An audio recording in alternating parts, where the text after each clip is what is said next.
tu as honte de Dieu.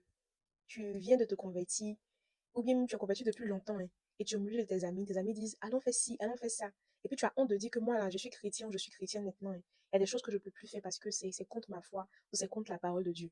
Et puis tu es là, pas peur d'être jugé, tu te dis non, ils vont me juger, ils vont se moquer de moi. Donc tu caches ta nouvelle identité en Christ et tu te confonds à la masse. Tu vas faire comme eux. Tu continues à faire ce que tu faisais avant. Jésus dit que si vous avez honte de moi aujourd'hui, là, j'aurai honte de vous devant mon Père. C'est pas possible que tu es chrétien ou que tu sois chrétien et puis tu as peur d'affirmer ton identité. Tu es le sel de la terre, tu es la lumière du monde. Maintenant que tu as connu la vérité, là, c'est à toi de dire à tes amis que ah, ce qu'on faisait avant, là, c'est pas bon. Et moi, j'ai rencontré Christ, j'ai rencontré la lumière.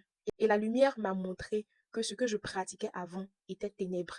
Ce que je pratiquais avant n'était pas conforme à sa volonté. Donc, tu es censé porter les autres vers la vérité que toi, tu as découvert. Mais tu ne dois pas suivre les autres. Toi, tu es le sel. Et si tu suis les autres, mais la Bible dit que si le sel perd sa saveur, avec quoi la lui rendra-t-on? Si le sel se confond à la masse, comment on va faire? Comment est-ce qu'on peut sauver la sauce?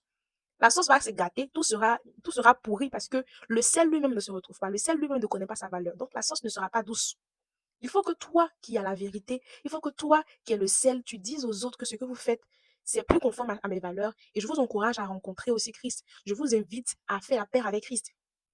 Et si tu te reconnais dans ce que je dis, n'aie pas honte. Affine ta foi partout, au travail, à l'école, en famille, dans tout ce que tu fais là.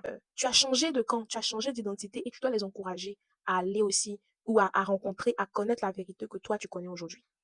Que Dieu te bénisse et n'oublie surtout pas de garder ton cœur car c'est là où tout commence.